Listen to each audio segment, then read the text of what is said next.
issue of Mazi Nnamdi Kanu.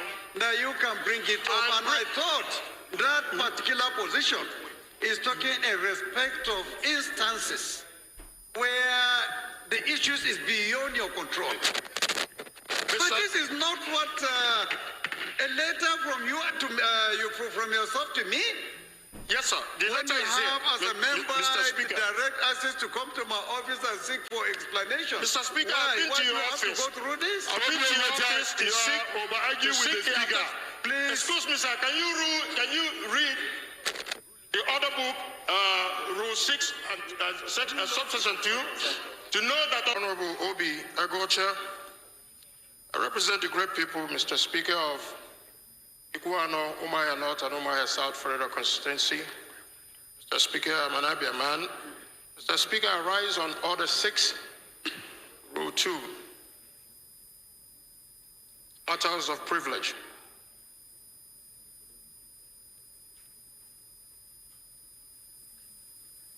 What do you want to... Go ahead. Okay. Thank you, Mr. Speaker, for giving me the opportunity. I wish to draw the attention of Mr. Speaker and the House that on the 26th of August, 2025, I wrote a letter to Mr. Speaker, the House of Representatives, as well as a letter to the Attorney General of the Federation and a letter to Mr. President, urging for the urgent intervention request the deteriorating health conditions of my constituent Mazi Nnamdi Kanu.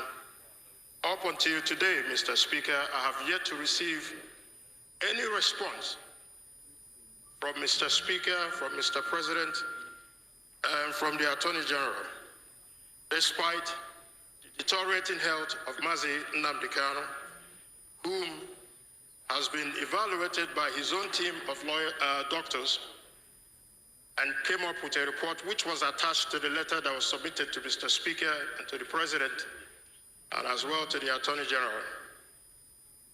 Second evaluation has been conducted by the Nigerian Medical Association, and the results even further confirms the deteriorating health of Mazi Nnamdi Kanu, that he has organ deficiencies, low potassium, and that he is, as we speak, on the verge of death. Mr. Speaker, at the instruction of the court instructed in 8 days for the Nigerian Medical Association to also do their own assessment. So there are 3 reports now, Mr. Speaker, all leading to the same direction. I quote the judge. The judge says it's only a man who is alive and living can stand trial. Mr. Speaker, this is not politics or any other thing, but it is a fundamental human right that should be ascribed to Mazi Nnamdi Kanu. Most other people in that gap have been given opportunities to even travel overseas to seek medical attention. Mazi Nnamdi Kanu is neither convicted of any crimes in Nigeria and must be protected under the Constitution of the Federal Republic of Nigeria. So, Mr. Speaker, a lot of progress have been made in order to see that the government does the right thing to be able to afford Mazi Nnamdi Kanu the urgent treatment that he needs. It's significant, Mr. Speaker, if otherwise. My dear honorable colleague. Yes, sir. I do not see where your privilege is conflicted here. I have not received a letter that I wrote to the Speaker. I'm a member of the House, and my office deserves a response, whether it's positive or not. But as a member, and the letters were received by your office on the 27th of August, right here. Is the letter you wrote to Mr. Speaker's office just a notification? Not a notification, or a demand for a certain action to be taken? Yes, we requested for a certain action, which was to intervene in the medical condition of Mazi Nnamdi Kanu, whom is now, his health condition is deteriorating. If it is something specific to the office of the Speaker, Honorable, I find it a little bit intriguing that you will come by way of a privilege to demand action to be taken. Mr. Speaker, the letter was written. The Speaker that you have direct Mr. access Speaker, to. the letter was written since August 26th. You have direct, unfettered, Mr. Speaker, Honorable. Yes, sir. unfettered access to my office. This is not the kind of thing that I would expect that would come by way of privilege.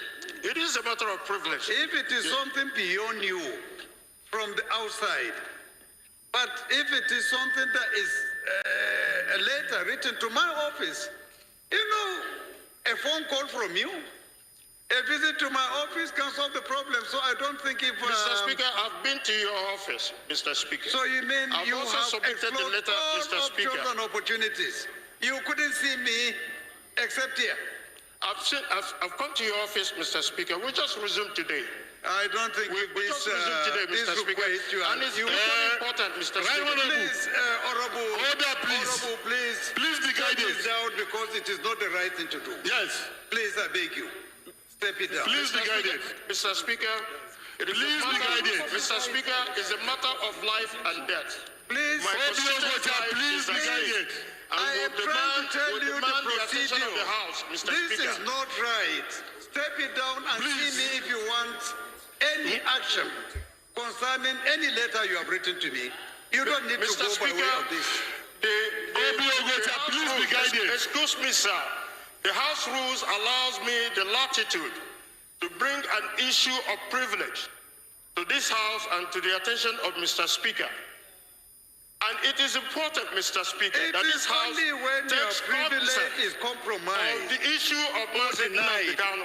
that you can bring it up. And And I thought that particular position is talking in respect of instances where the issues is beyond your control.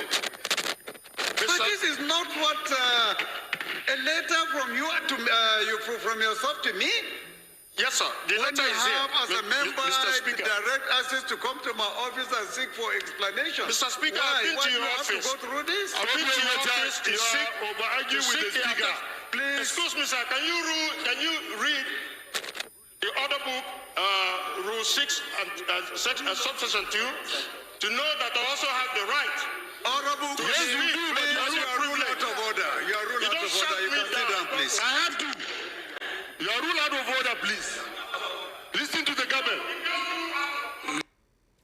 All right, that was a controversy that erupted at the Senate today concerning between Honorable Agwocha and the Senate Speaker. Apparently, the Speaker was asking him to meet him in his chambers. This is basically how they deal with issues of sensitive matters like this. You lobby, you meet the Speaker or those of import, you seek some certain persons that will support your proposal. That's how it works. Honorable Agwocha did not want to go through all of those bureaucratic bottlenecks and decided to speak about it in the House, likely since the whole process is usually being televised, and they asked him and ruled him out of order. So he said he has written, and that since he wrote that letter, it had not been attended to, and that was what made him raise it at the floor earlier today. Meanwhile, President Bola Ahmed Tinubu has summoned a Council of State Police Council to a strategic meeting.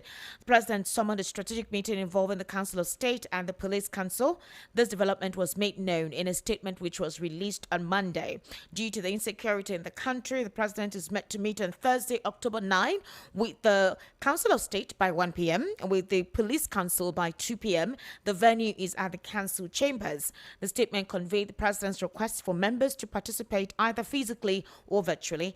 It added that a high-level meeting underscores President Bola Tinubu's commitment to addressing personal and pressing national issues, ensuring the safety and security of citizens. If you had listened to the World News at 6, you heard me when I talked about U.S. Senators Ted Cruz, Riley Moore, and Andrew Scheer all calling out Nigerian government and the Nigerian politicians of keeping quiet while there is supposedly genocide against Christians.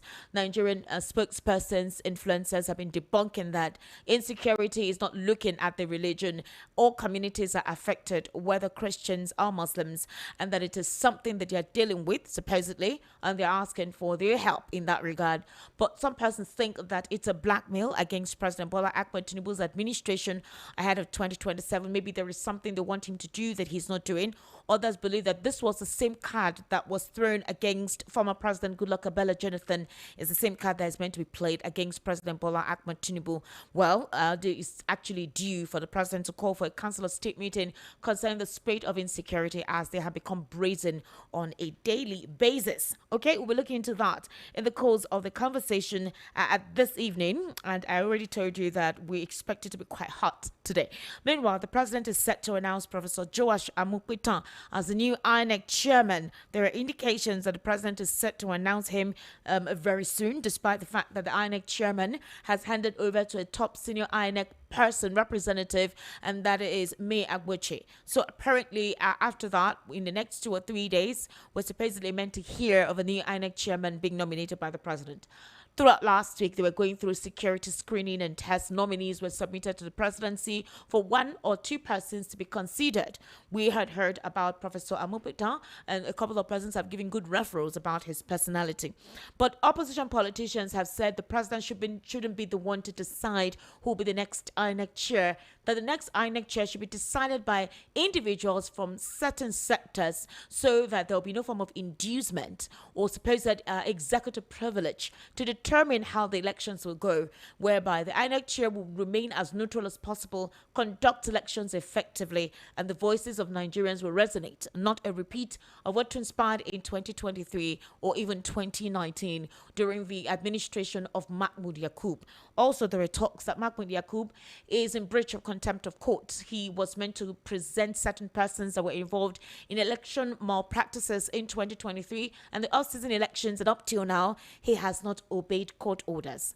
Other people think that this method of him leaving early is a way of the president granting him immunity to not face or respond to court actions concerning that discrepancy. What we'll know what the truth is very soon. Now, concerning Mr. Peter Obi and the political party he's meant to join, yesterday we heard Demola Olarinwaju, a political aide to former vice president and presidential aspirant for the People's Democratic Party in 2023, Alhaji Atiku Abubakar, saying that the only way to unseat President Bola Ahmed Tinubu is for Peter Obi and Atiku Abubakar to actually work together. Remember, that ticket had actually flown in 2019, but there are talks that it is quite imperative for that method to be considered again, that partnership.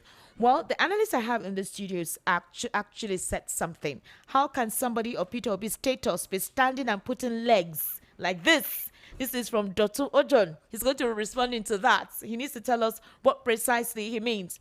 Dotun Ojon is a political National and Social Affairs commentator. He's also a politician. He ran for office, I think, in 2023 some time back.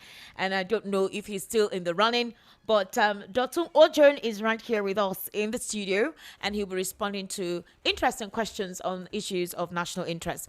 Mr. Dotun Ojon, welcome to the Evening Rush. Right here on Voice of the People, 90.3 FM. How are you? Good evening. It's good evening to be here. It's good to see you again. It's been a very long time. Yes, very long time. Today I'm lucky because you happen to be close by. Otherwise, I may not have had an opportunity to have you right here in the studio. I actually shuttle between 3 cities now, so it's a bit difficult to get me now. Wow. I'm sorry. How are you? Very well, thank you. Are you running for office in 2027? Are you running? I'm not running. Really? Yes, I'm not running. I actually... one of the things that I learned in the process of growth is the fact that there are 3 levels of criticism. The first one is to just talk about what is wrong. The second one is to talk about what is wrong and provide solution. Yeah. The third one is to present yourself as a better alternative to what you dislike. So at that point in time, I wasn't happy with the way politicians were running things. Okay. So I decided to say, okay, let me actually go into the ring and slug it out with them. And it's one of the most difficult decisions I made, but of course, extremely beneficial. That gives you a first-hand understanding of what you talk about daily, which is politics, and it was rewarding. So I'm not running. I would have actually loved you to run because I wanted to see how the impact you're meant to actually put in place. I'm going to make reference to something that was publicized very recently with your interview on News Central Television. Yeah. You emphasized the importance of securing a party platform, and you said that Peter Obi, should just understand the process beyond the popularity of the election. Yeah. If you don't make it to the ballot paper, how do you get people to vote for you? Yeah. That was your question. You expressed concerns about what you perceive as Obi's uncertain political positioning, stating you may not understand how can somebody of Obi's status be standing and putting legs like this. One is here, the other is here. Yeah. And you acknowledged his widespread support, during the 2023 elections. You argue that popularity alone is insufficient, and that's why there's nobody, including the man that is on the seat today, that was as popular as Obi in 2023. He was extremely popular. People thought that he'll be able to build on that. Well, a couple of persons may align with your train of thought that Obi did not take advantage of his popularity post 2023 elections to possibly hold on to a base. There were talks that he ought to have handled the Labour Party matter very well as a leader, just like President Bola Ahmed Tinubu is doing with the APC. Others say that Obi is a candidate. He's not at the management or deciding factor in the Labour Party. He came and met these people. They gave him a ticket. So there was a leadership that was meant to handle the imbroglio within the Labour Party. Yeah. Now, after 2 years, a lot of secrets have been coming out about what transpired in the Labour Party, specifically about Julius Abure. And I have an audio leak here of certain things that took place in Labour Party pertaining to Julius Abure, how he destroyed the party, how he is a stooge for Adams Oshomole, how they go about their local politics, how grassroots politics is even more corrupt than the elitist politics that we know, because that's where it starts from. How Julius Abure was placed there by Oshomole to ensure that they would create problem in that party, make it seem as if there is no opposition, but in reality, PD, AP, SD, all of them are APC that is in charge. I really don't know if you understand where I'm coming from. Yes. All of those secrets have been divulged. Nasir El-Rufai and the Sun recently, they brought up a particular result sheet that Peter Obi won the elections in 2023. They could not announce for. And post-election, we'll be hearing all of the media aides slam. The agenda is slam Peter Obi anyhow that you can go about it. Others feel that Peter Obi may not be able to hold on, fortify himself. He's been very quiet because anything he says is either taken out of context or he's slammed for it. Some people think that he may not have the spine to handle things. Others believe that he should be a vice to Atiku Abubakar. He said nobody has brought that proposition to him. I spoke with Yunus Atanko yesterday and he said that proposition is not on the table at all. So, reference to your question, what do you mean by that, to what you said on News Central? This is a lot. Yeah. It's a lot. And I'm not just going to be doing analysis. Okay. I am going to be putting in experiences so that people will understand where we're coming from. A lot of people, politics is not about emotion. And I think that's one reason why good people try to avoid it. Because good people tend to be emotional when it comes to political issue. Now, the first thing I will make very clear is that one party in Nigeria today, there are 18 plus one political party because we just have youth party just recently, making it 19. When you look at them, no party is better than the other. No political party is better than the other in Nigeria today. And for you to be able to understand what's going on in the party, you need to understand beyond being a candidate. This is what I did. I actually ran for office. I ran for the governor of my state under the Young Progressives Party, YPP. Yeah. What year? That was 2020. 2020 or 2019? 2020. It's a staggered election. Okay, yeah. So in 2020, after running, I had a clear understanding that the politician is not the candidate. Okay. The politician is the man who runs the activities of the political party. So what did I do? After running for office, and I knew that I had something to do differently, what I did was to hijack the structure of the party. The word hijack may sound negative to people, but that's the only way to get good people to emerge as anything in Nigeria. Today, just today, I had a meeting with a man who came and wanted to use the platform, from the US. Lofty idea. Okay. But they told him, they warned him that as you are coming, don't fall into the hand of a professional politician. He's running from my state. And after they did, according to him, when they did their investigation, they said the only person, according to him, that is running political party now that will not 419 you is Dotun Ojon. Go and meet him. We just had the meeting today. And after going, he said, please, sir, do you know the normal way? Put your account number. I said, put your account number where? Okay.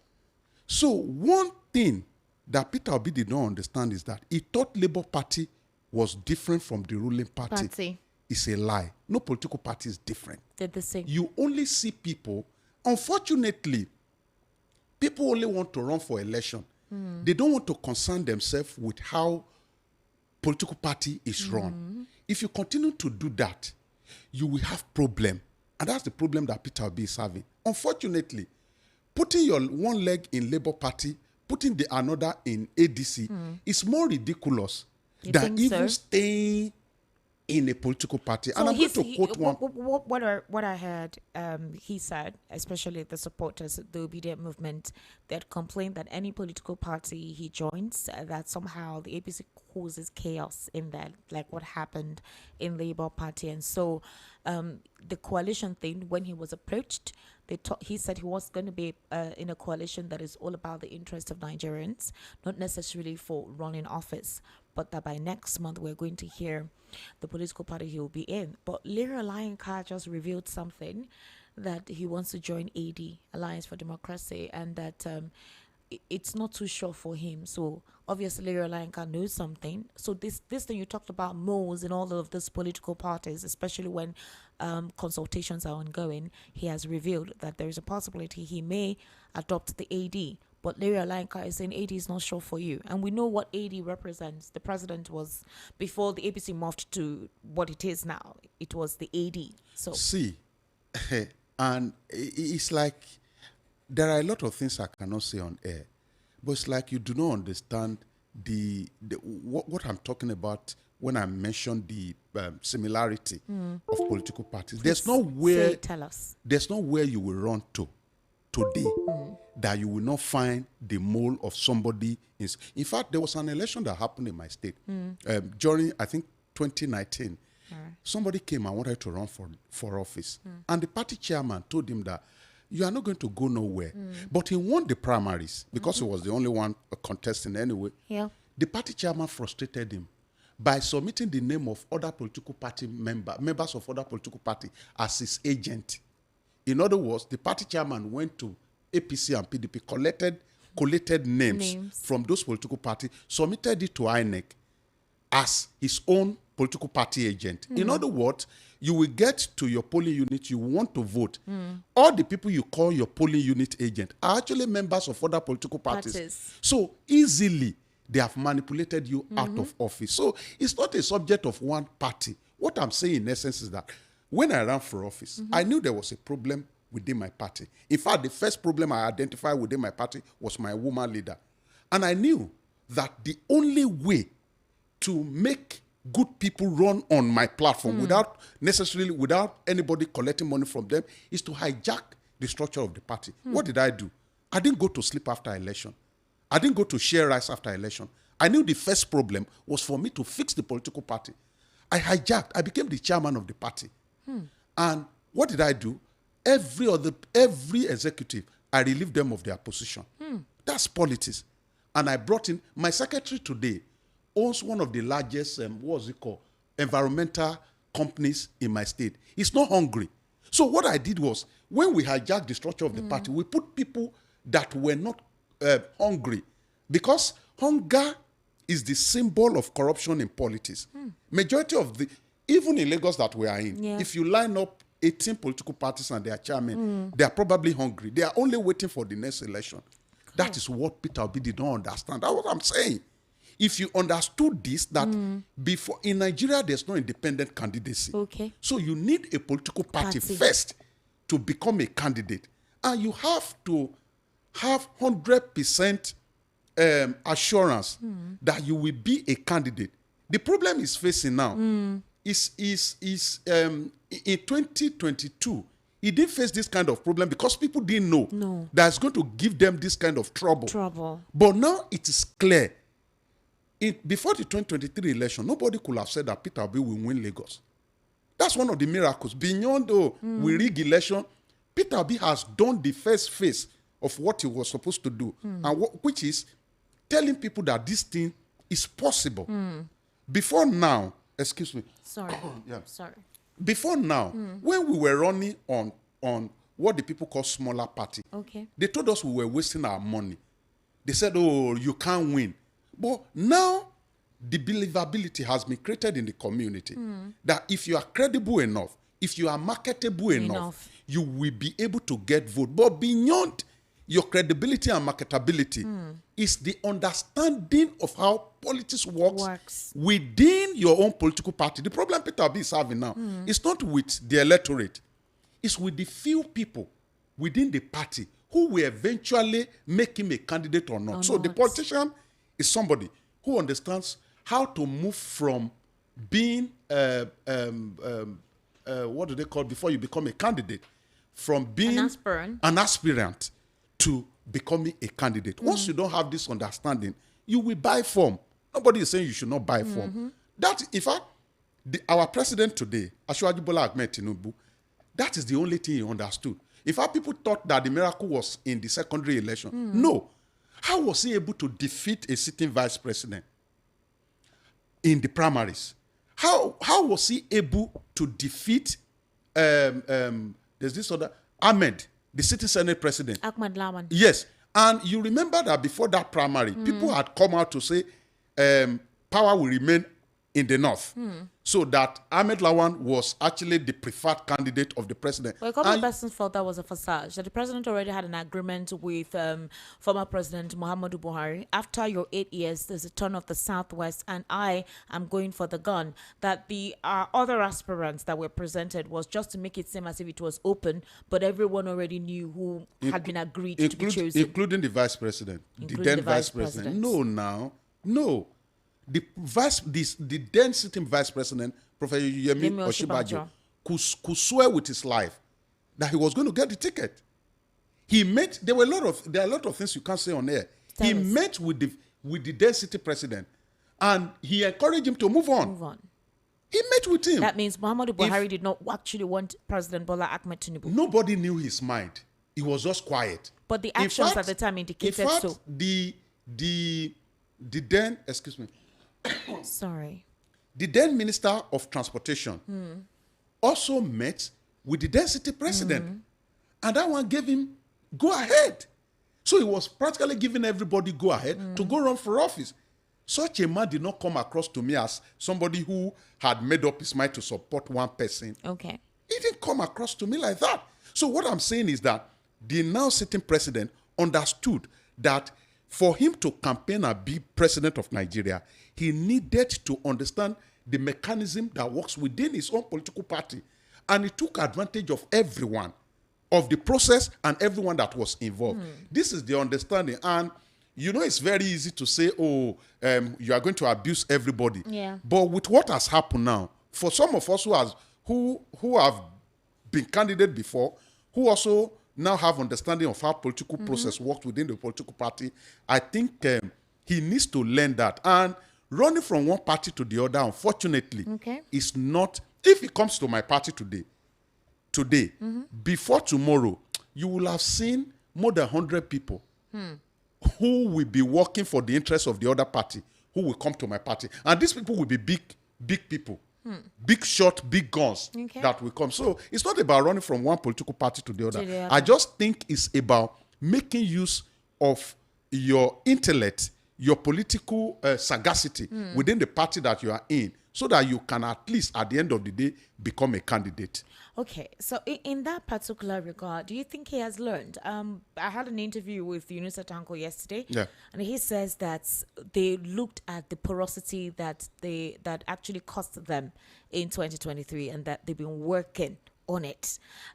We had seen how the Labour Party was trying to restructure itself and get a new leadership with the Supreme Court situation, but the whole situation still continued. Now we don't know precisely what's happening with the party, if it's Nenadu Usman that is officially recognized, or if it's Mr. Julius Aburi, even if the Supreme Court has said you should not parade yourself as INEC chair. Now, being that aside, he has been with the ADC ever since the coalition mentioned. But after that, he organized a press conference where he was interviewed, indicated he's running. And then, obviously, the South actually has only 4 years to go. And he said he doesn't mind doing that. A lot of condemnation and backlash from his people and even the opposition feel that how can you do only 4 years when others do 8 years? Others believe that he can do something effectively in 4 years. The Constitution did not say that you must do 8 years. It is 1 year, but you can actually re-campaign for a second term. So they find it odd that he would want to do 4 years. The others also believe that they don't trust it. What if you say you want to do 4 years and you do well and your people say, we want you to go your second term? Would you say no, that based on a certain agreement of heart, I wouldn't run again? Because of that, there seems to be there's a confusion about the whole situation. His supporters will say, leave him alone. He's taking his time to decide. Somebody currently is even saying, why am I even talking about him? They don't want anyone to talk about him. They want him to take his time to decide. But he's in the news. He's in the politics. Lere Olayinka said something very recently. Do you think that even it makes any sense that you would consider the AD as another political party, because the ADC seems to supposedly be an Atiku Abubakar's political party for 2027? You will remember that AD was actually a political party we can call a zonal political party of the Southwest people. And it's going to be exceedingly difficult, if not practically impossible. For the leadership of AD to wholeheartedly give him that platform. But again, the business of politics remains the business of politics. One of them is that for the people who don't want you to talk about, their principle, that's not the business of politics. Exactly. You have to be in the news and be relevant to be in politics. And I think it's also very instructive to mention that the cure from rotational presidency is good leadership. So 4 years will not matter. If somebody comes in today and provide the kind of leadership, and it will not even matter whether the person is from the South or from the North. So I think the subject of I'm doing 4 term is actually to get there. And that somebody is also credible. It's not a certificate that the person will be able to manage Nigeria very well. We have seen instances of people who will keep money and return the money at the end of the year. And they will not do anything with the money. So what I'm saying in essence is that for us to leave the issue of Peter Obi is the fact that he hasn't come across as somebody who understands the politics that will make us see his poster in 2027. Other people have been, Other people have been, they've been going out to harmonize and solidify their ground. But you cannot solidify the ground that you don't have yet. So you remember Mr. Barrister Okonko? He was his spokesperson. One of the reasons why, according to him, he decided to leave Peter Obi was because on some sensitive political matter, Peter Obi decided to be decent and indecisive. And do you know what politicians do? Once they know that you cannot dance naked in the market square, they come to offend you and run to the market square. You need to shock them once in a while that you too have the capacity to actually dance naked in the market square. That's exactly what they are doing. They know that, he will not want to behave in a certain way. Like they do. Yes, like they do. And men, in fact, God has given you the crowd, the multitude of people that will even help you dance naked. All you need to do is to let them know where you stand. A man who does not stand for anything will fall for everything. And it's the situation that we have seen. And it doesn't matter what people in the public says. How many people have run for office? How many people have managed political parties? So a lot of the people don't even understand the intricacies that are involved. Let me tell you, a political party today that wants to run for, let me even bring it home. Nobody has ever become president of Nigeria behaving politically the way Peter Obi is behaving. His style is different. Now, number one, nobody has become president of Nigeria without staying consistently with either a political party or a political ideology. From 1999, let's look at it. Obasanjo was in prison. Let's just say he came and became. Yar'Adua stayed with the PDP since the inception of PDP. Goodluck Jonathan stayed with PDP since the inception of PDP.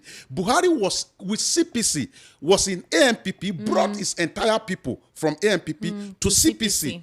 So people were following him as an ideologist. So Tinubu consistently had been with the AD. He didn't leave. They only did a merger. And changed just the you name. understand? So there's a level, the kind of position you are looking at will decide some of your action. If you continue to say, oh, because people are frustrating you here, you want to live here, frustrating Peter Obi, do you know, does he even understand his stature, his political stature? It was before the 2020 this thing, I had to go do a master's in political communication.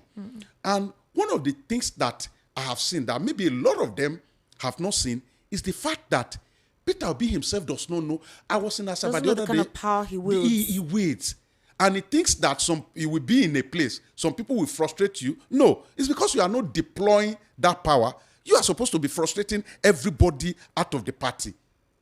When I was running for office, and I told you I would be sharing a lot of experiences, my woman leader, I went to Abuja to get my form, my governorship form. You know, those things can be extremely expensive. Yeah. So I couldn't get my money together to get the form. So I was coming back. I was going back to my state. And she called me and said, and she was very, you know what a woman leader is? Very powerful within the party. They're very powerful. Yes, very powerful. Very powerful. And she called me and said, sir, we are mobilizing people to come and welcome you. Traditionally, when you go to Abuja to collect your form, when you come back, they welcome you and you show them the form and all of that. So I told her, no, I don't have the form with me, so there's no point gathering people to come. She insisted that no, they must come to show that we have people. I said, I gave in. So she actually organized them. They came and they welcomed me to town and all of that. And we went to the party secretariat. We did meeting and all of that. As I was sitting, she came to whisper in my ears that, oh, please, so we have to demobilize these people. We have to give them money that they will go back home with. I said, you know the situation of things. We are just still gathering money. She offered. She acted like a good woman. She offered to give them the money. That, oh, no, don't worry, I'll give them the money. She gave them some, I can't remember, and they went. I have not got to my house when she started calling me that she's sending her account number so that I can transfer the money back to her. So about 2 days after that, I had an opportunity to meet some of the other women leaders. And they told me that our woman leader did not give them 1 naira. Wow. She only collected money from me. From that day, I knew that after running for office, she's going to leave the party. She was the most powerful person within the party. But you know what I did? I hijacked the structure of the party and everybody left. And we now populated our party with credible people who will not be running after you because of porridge. So you're saying that Peter Obi ought to have hijacked the leadership of the Labour Party. But you know that he didn't want a situation where they would say, you came and changed, you brought in your own people. Some people felt he should have organized a protest with things that were observed, but he didn't want a situation where people will be hurt or die because of him. Others feel that his geographical location is also an impediment. Maybe someone from the southwest or from the north can be brazen to do all those things and nothing will happen. But someone like him, God knows what it would return to. So, or others feel like he's trying to introduce a mannerism to Nigerian politics different from what we all know. You cannot introduce any mannerism out of power. There's nothing you want to introduce out of power. Because today, the biggest business is the power business. And you can decide to use it for your gain or for the gain of the people. For you to be able to introduce anything, you have to be in power. What I'm saying is that the hijack, I use the word deliberately, it's not even a forceful hijack. But let your followers know that, here, this is where you are standing. Barrister Okonkwo came out to say, Kenneth came out to say that on many occasions, he will go to Peter Obi and say, I want to know your mind. We are your foot soldiers. That Peter Obi will just dance around those matters. And I understand. He did not want to offend anybody. But it's not an ice cream business. It's not. I met with my governor one-on-one when I was running for office. Okay. I respect him, late Akeredolu. But I told him, Mr. Governor, I'm not going to disrespect you. I'm not going to abuse you. But on this particular matter, this is where I'm standing. And nothing will make us agree on this particular matter. You have to put your feet on the ground. Yeah. That's what I'm talking about. So talking about geographical this thing, it's even more annoying to think that you do not have the courage and you want to be president. It doesn't matter where you come from. Nobody was as popular as Peter Obi in 2023. Yeah. Nobody. And everybody knew. Nobody. Right. I made a mistake by saying AD. It's not AD. It's Action Alliance. Sorry. Action Alliance. The chairman is Chief Barrister Kenneth Udeze. Okay, so yes. I know. And the national secretary is Mila Ogu. So, but right now, that's the party that Lere Olayinka is saying that Peter Obi intends to join, and that he's no longer in the ADC. He tweeted and said, now that Peter Obi is no longer in ADC, what will happen to Rose Vival, who had defected to the ADC? You remember what happened in Lagos? Yes, in Lagos. So that was what Lere Olayinka is saying, that now that Peter Obi is no longer in the ADC, what will happen to Chinedu Rose Vival, because he has joined the ADC? He will move. There's nothing wrong. He will move again. He will move again. He's been moving. He will move again. That's the truth. But you remember that it was the ideology of Peter Obi or Peter Obiism that brought Vival to the limelight. Yeah. So if he decides to move again, he's still under the umbrella. And choosing a political party, I wanted to talk about that. Is strategic. Extremely strategic. Beyond the people you meet there, beyond the control you will have, you also consider what they call the principle of the ballot paper. The principle of the ballot paper is, where does your party fall at the end of the day? In every election that you see, ADC will always be doing well. ADC will always be doing well. Why? Because of APC. Majority of people, in fact, there was an election in Ondo State that nobody knew the candidate of ADC. He came third. You don't know the level of our illiteracy in Africa.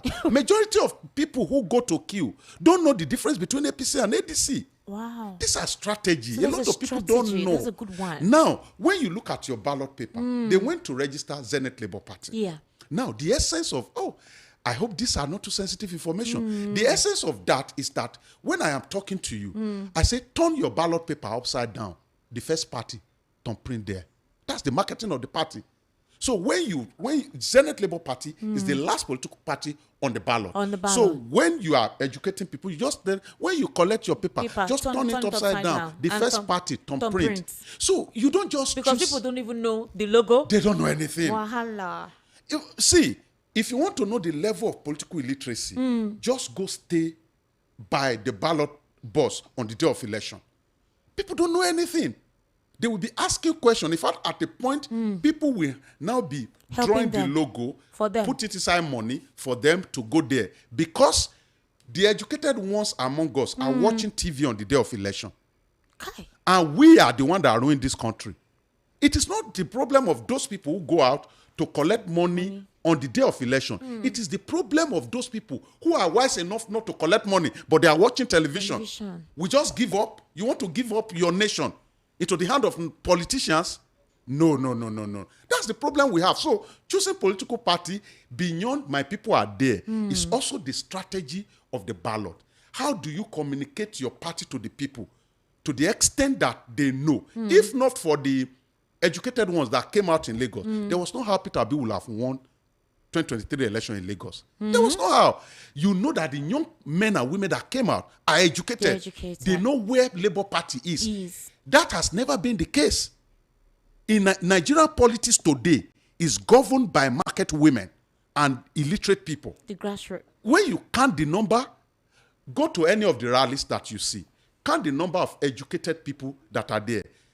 I mean politically educated people. I'm not saying you went to school and came back. Those people who know the reason why, those who know how powerful their ballot paper is. And what I keep telling people is that if you say, they will write election, they will not bribe you to vote for them. If you keep saying, they will write the result, their vote does not count. It's a lie. If votes do not count, truly, they will not pay anybody to vote. In my state, it goes as high as 15,000 to 20,000 naira per vote. In Ondo State. I was there. In fact, in one of the, I know the number will have doubled now. In one of the elections we had in Southwest, the governor then to have a re-election spent 2.6 billion naira on the day of election. And the calculation was, I listened to the calculation. The calculation is that they will give 5,000 naira per vote, and they were targeting 500,000 votes at the end of the day. Do the mathematics. That's on the day of election. So if your vote is not important, nobody is going to offer you money. But the educated ones just leave everything in the hand of politicians. Then after election, during election, it will be as if we press pause in our brain.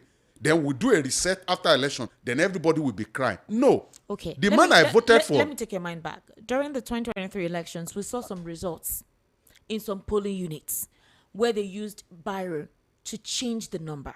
They inflated for some political parties, cancelled for them other political parties. So let's just say Labour Party was leading.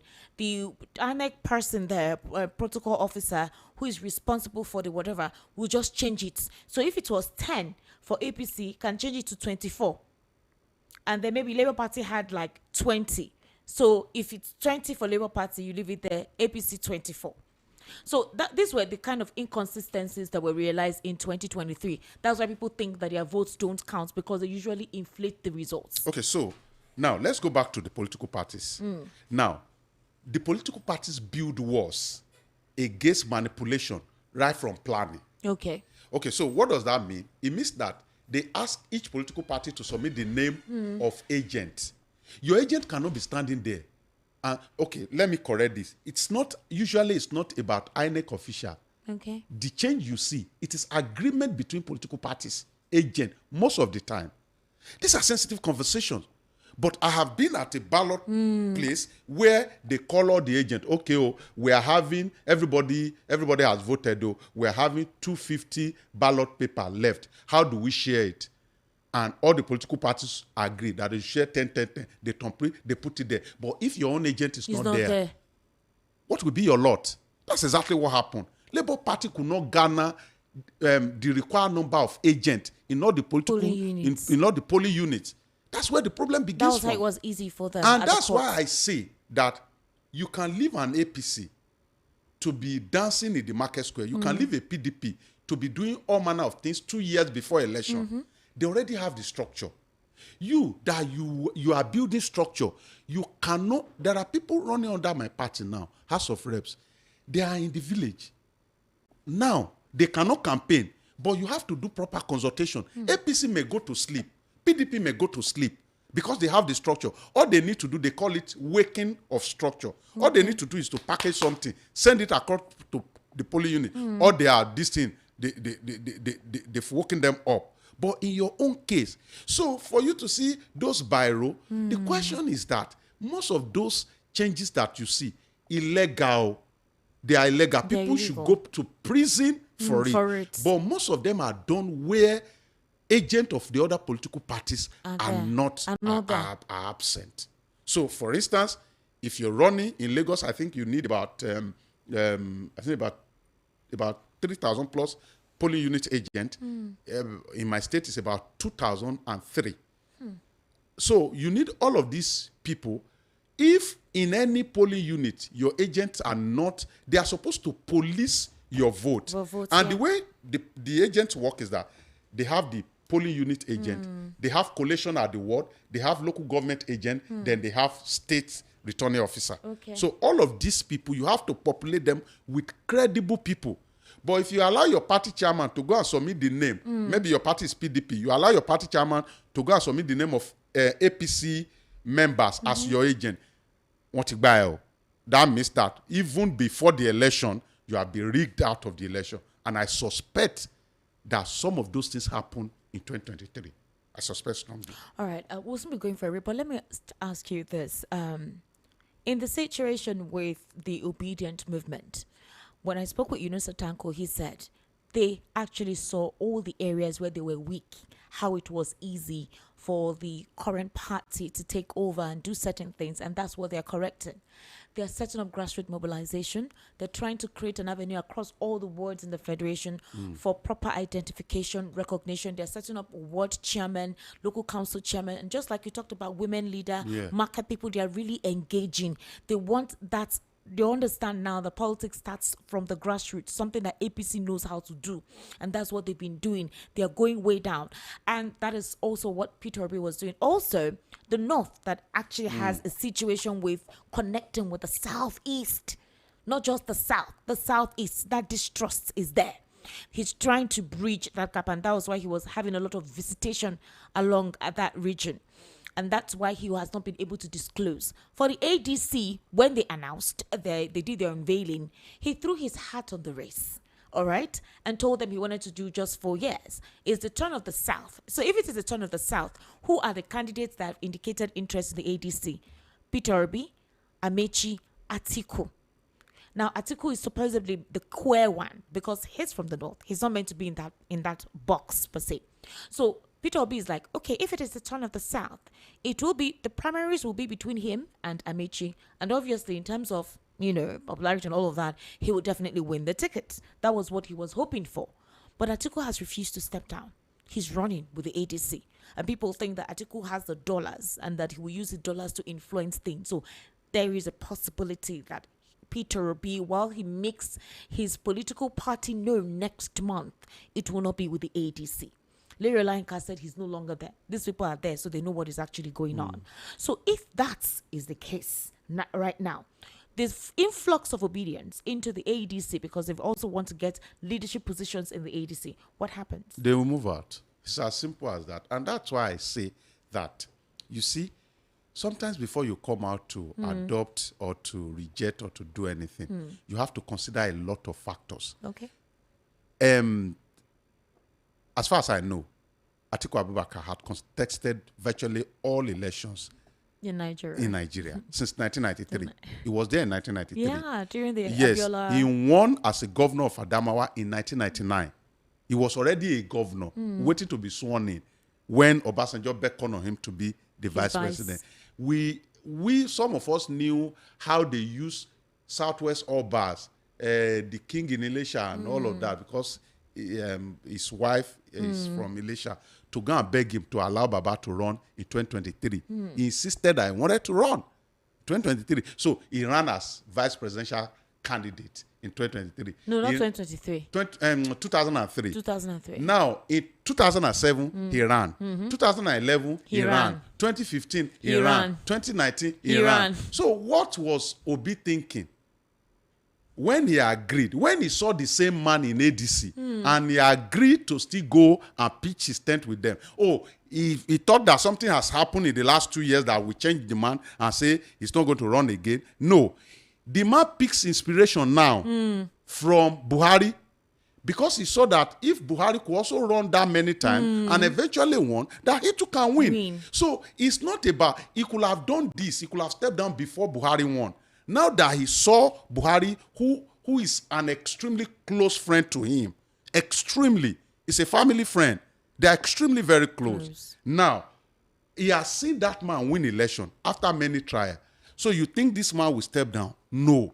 Don't let us deceive ourselves. It is still the inability to look at the crystal ball very clearly and see that, oh, if this man is here, I cannot be here, since I'm not able to match him with the political power to win primary election. You remember, they say they frustrated him out of PDP. Yeah. But he actually ran out of PDP when he saw the handwriting on the wall. That he was not going to... This one that you are even saying that if they leave him with, what's it called, with Amechi, you cannot... What happens within political party is different from what happened outside, though. You can be extremely popular outside. Who could know that Amechi will beat the then vice president, Professor Yemi Osinbajo, during primary? You cannot tell.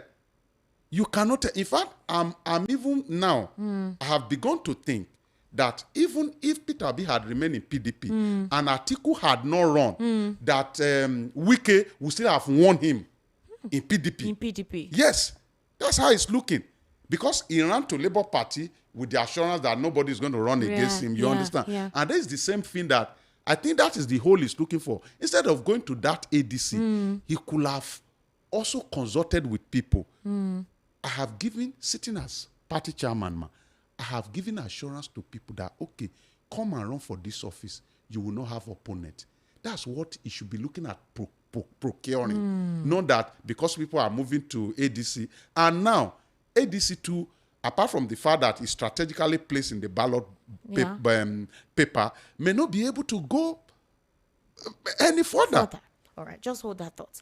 We'll take a very short break. I'm currently speaking with Don Dotun Ojon. He's a political and national affairs commentator. He also ran for office way back in 2020. They're about for governorship, right? Yeah. Yes. So do stay with us. We'll be right back shortly after this break.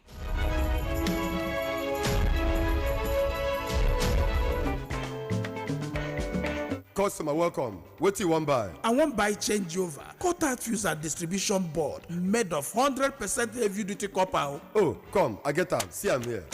No, now I'm looking for Slatter Star J cutout fuse and distribution board, Nipo cutout fuse, Star J solar battery, inverter, MPPT controller, and solar panel. But Oga, don't worry. I know where to get them. Whether na Star J changeover cutout fuse, Slatter distribution board, Nipo cutout fuse, Star J solar battery, inverter, MPPT controller and solar panel, Star J ceiling fan, sockets, all earthen materials. Make you no go do cover-wise pan foolish show. Slatter Star J Indian product na #1 since 1961. Made of 100% heavy-duty solid copper with no compromise. Available in all leading electrical shops nationwide. Slatter Star J, na you Pico. Lagos, are you ready? The Niger Landlord Summit 2025 is here. Join us on Saturday, 1st November 2025 at the Golden Tulip Hotel, International Airport Road for the biggest gathering of real estate minds in Nigeria. Come and discover how to profit from the booming housing demand. Nigeria, explore funding and investment opportunities that work. Gain insights on government housing policies shaping the market. Experience the latest prop tech innovations transforming property ownership. Network with top developers, investors, and policymakers all in one room. Don't miss this power-packed event. Registration is 50,000 naira only, with full access to sections, exhibitions, with premium networking and refreshment. How to register? Make payment to VOPFM account number 112-416-8488. Again, 112-416-8488. Zenith Bank. Send your proof of payment via WhatsApp to 0707 115 4297. 0707 115 4297.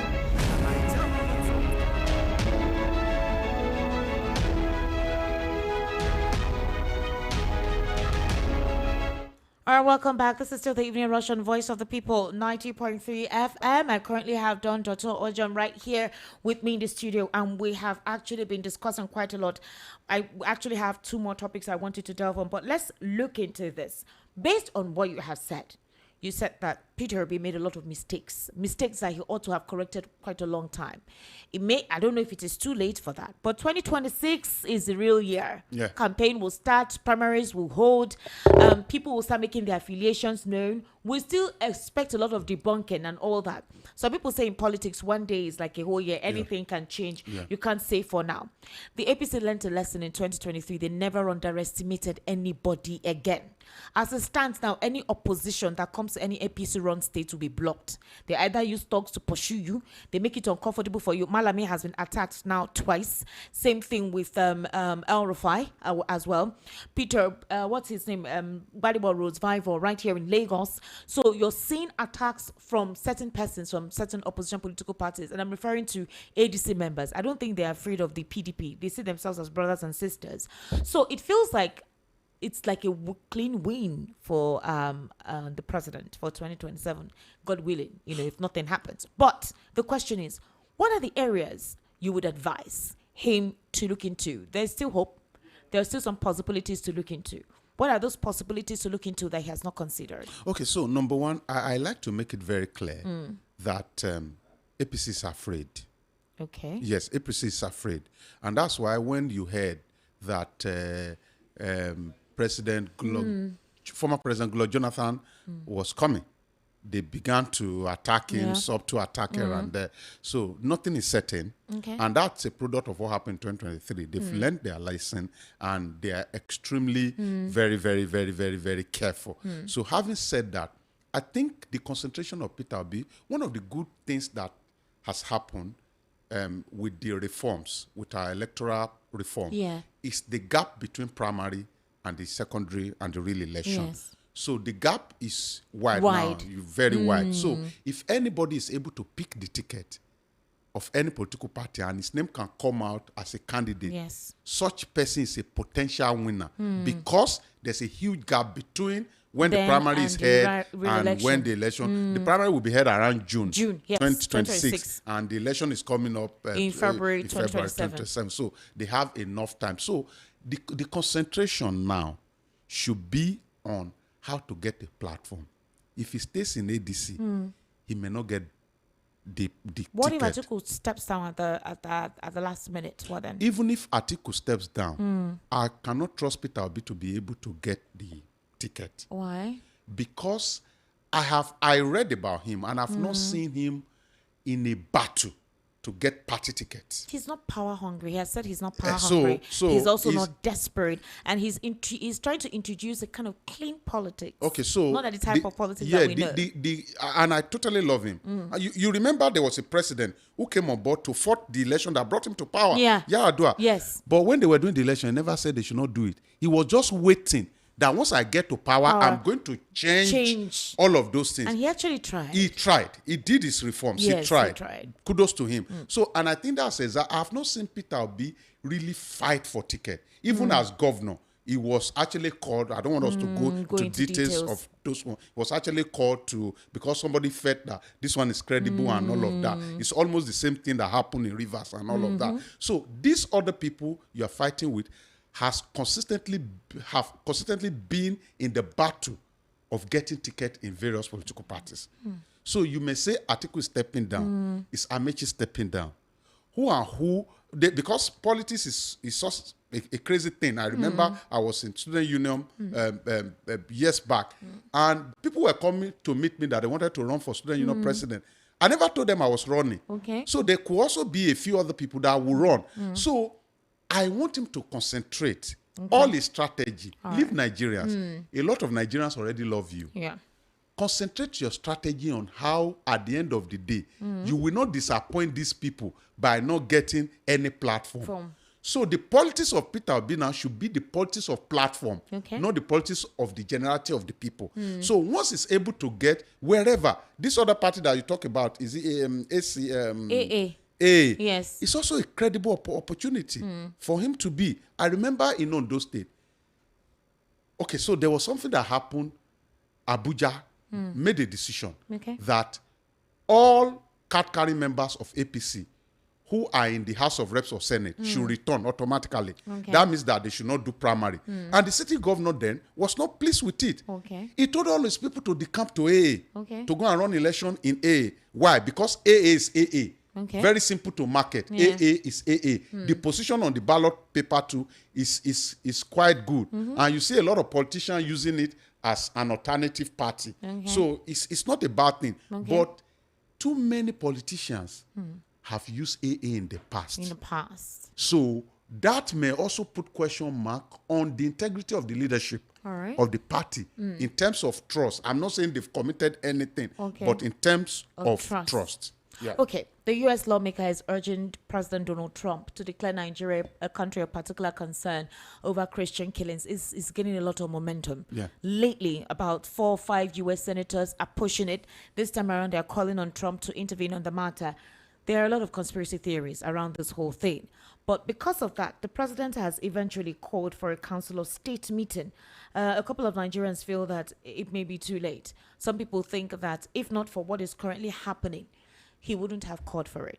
That the president had been silent with a spate of unrest in certain states. They even expected him to have declared a state of emergency in some of the states that insecurity had become quite volatile compared to how he quickly declared a state of emergency in Rivers. Yes. Very, very quick. It didn't take up to 24 hours. He made that decision. Kwara, Kogi, Zamfara, Niger, Borno, Maiduguri. These are states that have gone through insecurity, not just in the past or present. Benue is just relaxing a little, but they're still having issues, pockets of issues in the community. Bokos, Mangu in just Plateau State as well. The same thing. You saw what happened earlier this year.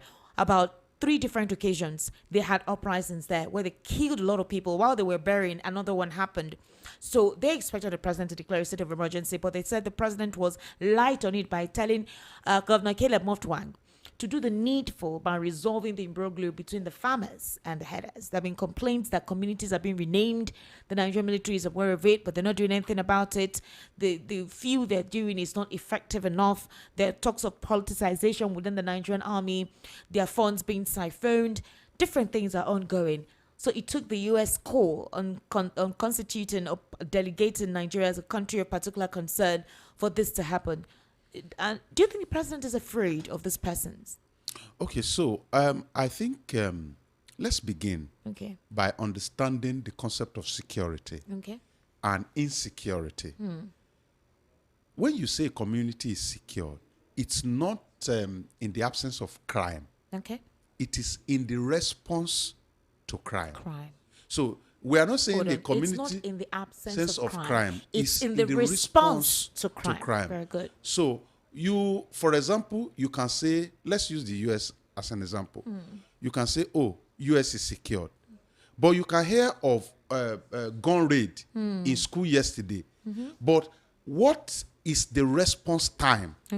What brought us to this level is our lack of response to criminal activities. In fact, I've said it when former President Buhari was there. I said, anything can happen in the community and they will say, oh, Fulani headsmen, Fulani headsmen. I said, no.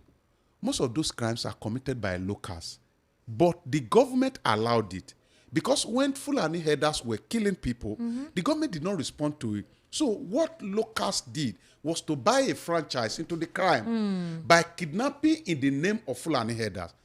I was involved in one that happened in Ibadan. In fact, I was part of people that were looking for the guy and all of that. They collected the ransom under the bridge in the city of Ibadan. In the city of Ibadan. Like they came into the city under the bridge, and that's where they collected the money. And I'm talking about 2 or 3 months ago. Yes. In Ibadan. In the city of Ibadan.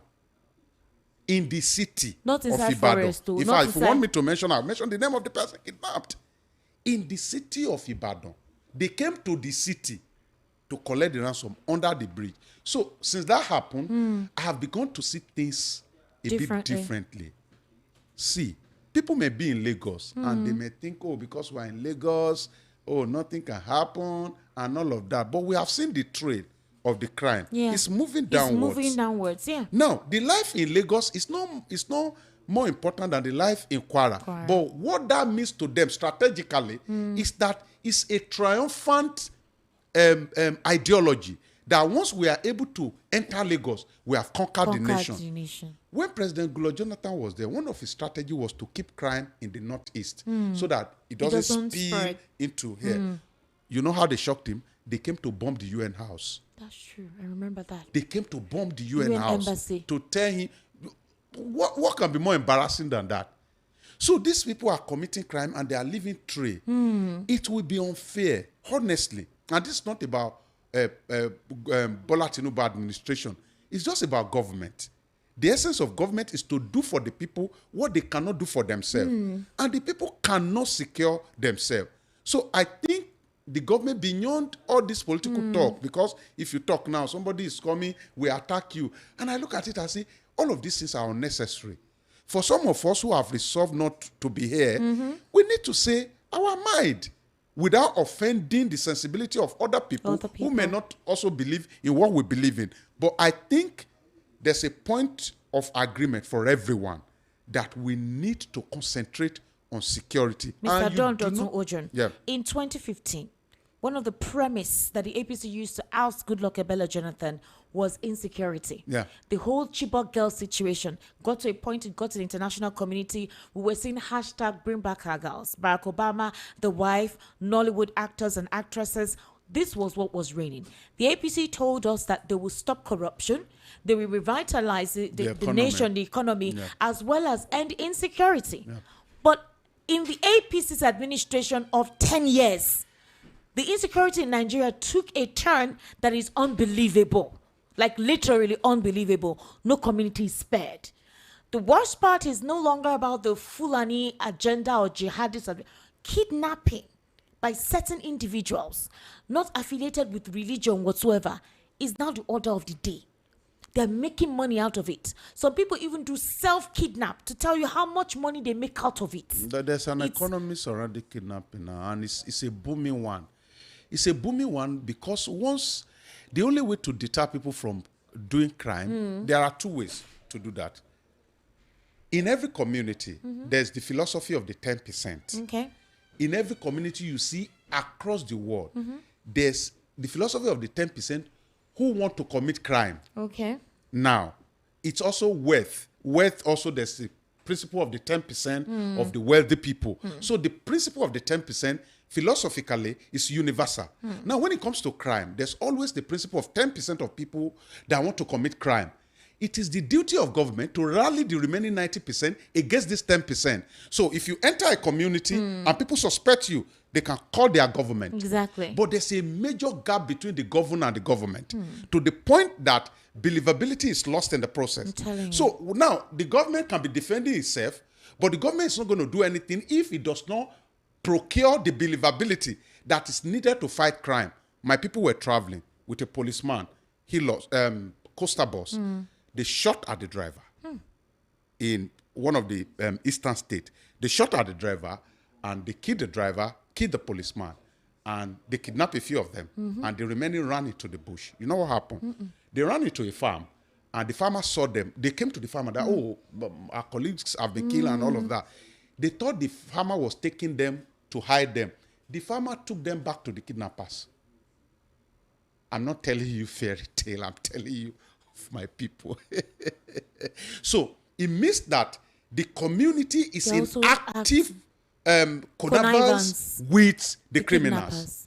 The criminals, the kidnappers, and what have you. And the government is unable to break it because the people that the government is supposed to rally around don't even believe in their government. This is what the chief of defense staff has been saying. They don't even believe in their government. He's been complaining about this for a long time. I did something.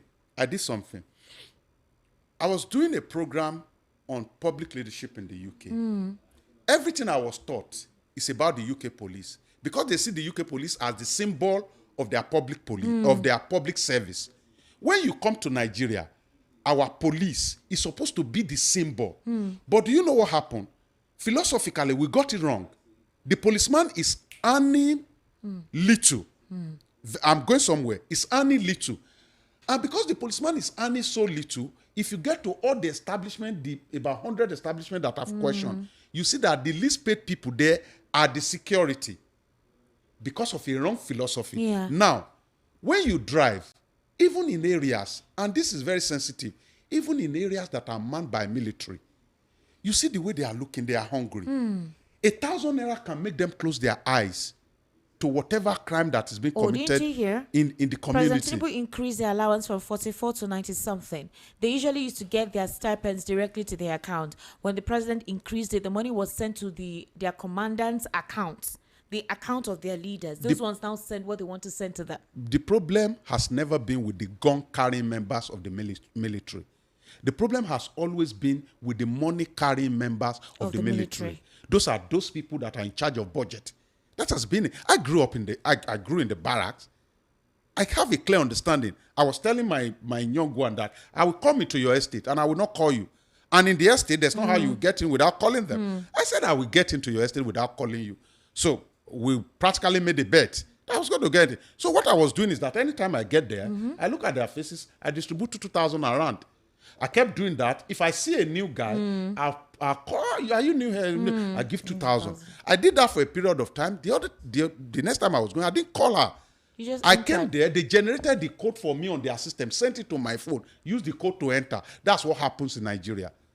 They kidnapped my friend, who is the national president of Afenifere youth organization. I remember when they did that. Yes. He was in their custody yes, for quite a while. Yes. Ojajuni. We ran together. He was in NMPP. I was in YPP. We were candidates together and ran for the same office. When they kidnapped him, one of the conversations he had after that was that everywhere they went to deliver ransom, all of them, because they kidnapped them together and they put the money together, so they will ask you, take this to Kwara, take this to this thing. Everywhere they went to deliver ransom was very close to a military checkpoint. Everywhere. That cannot be accidental. Was close to a military checkpoint. Everywhere. The I've three places. Heard that sometimes when they kidnap, it's usually close to a military checkpoint. Yes, the 3 places they went to deliver ransom, according to him, he's alive. He will not die. The 3 places they went to deliver ransom was close to. So what have we done? We have destabilized believability. Our people can no longer believe in our government again. We have also spoiled the military, the security, this thing, by first of all, dehumanizing them. How can somebody, a high-ranking, and I don't want to sound very proud, a high-ranking officer, an officer in the police, before you become an officer, you must have got to an ASP.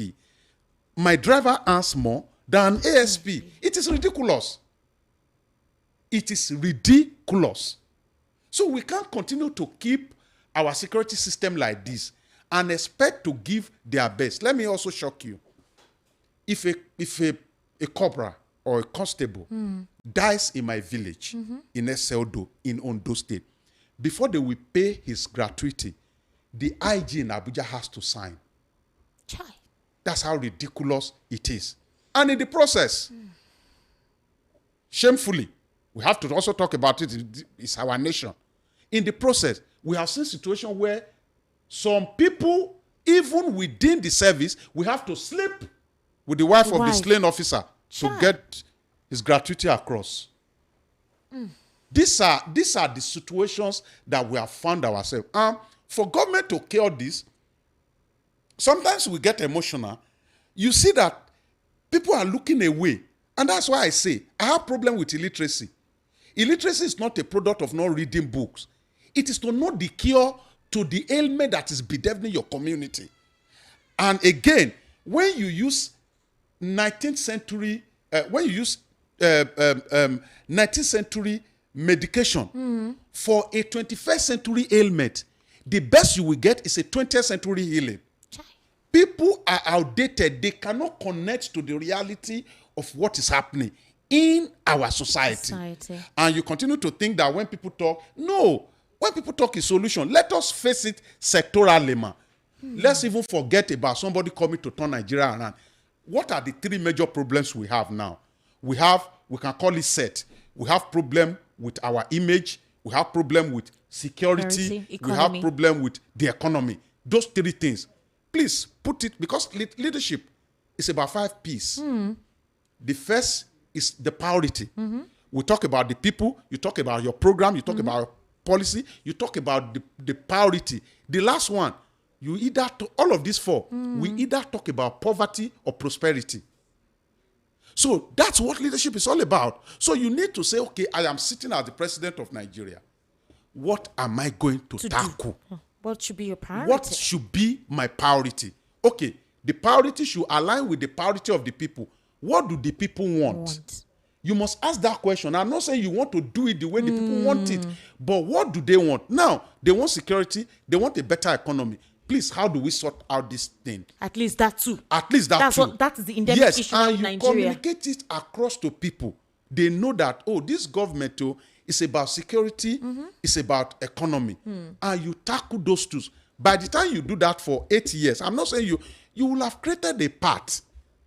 People did one tenure, and at least they are able to create small parts. So for 8 years, you should have created a part. But the problem is that the major issue we have is that people want to create a legacy. You can't create a legacy in poverty. People don't understand. You want to create a legacy so that they say, oh, when I was there, I was the one that tied that road. No. Your legacy is how you are, is in the heart of the people. How you are able to move them from where they used to be to where they are supposed to be. Not wow. all of these Wow. If we did here, we're not going to finish class. But we have to get reaction from our people. I'm sure they have quite a lot to say, to contribute, or to actually argue or criticize about what you have said to us. All right, it's time for us to get your purview on issues discussed here. The number to call is 080-3692-9933. Please do not deviate from the conversation. I beg you. Do not deviate from what we have talked about today. It's very, very important. If you do that, I will cut you off very quickly. So please do not deviate. Do not insult. Do not slander. It's very, very important. The issues we discussed, I would really, really like to hear your contribution on that. If there is anything else, we'll create a different program or a different platform for something else. All right. The number to call is 080-3692-9933. 080-3692-9933. Hello. Good evening. How are you? Hello, Esther. What's your good evening? Hello. Good evening. How are you? Hello. Hello. Hello. Can you hear me? Yes. Go ahead. What's your name? Esther Wachuku. Yes. Good evening, sir. What's your name, please? Hello. All right. Please kindly call back. It seems you can't hear me. 080-3692-9933. Hello. Good evening. How are you? Good evening. Hello. Good evening. Turn down the volume of your radio, please. Hello. Yes. Hello. Good evening. How are you? Fine. What's your name? Are you hearing me? I can hear you. What is your name? My name is Monday. Monday. Yes. All right, Monday. Where are you calling us from? Ikeja. All right, Monday. Please go ahead. Please, I just want to tell you a little. Especially where we are in the barrack, soldier or the civil servants or those things, the suffer is so much.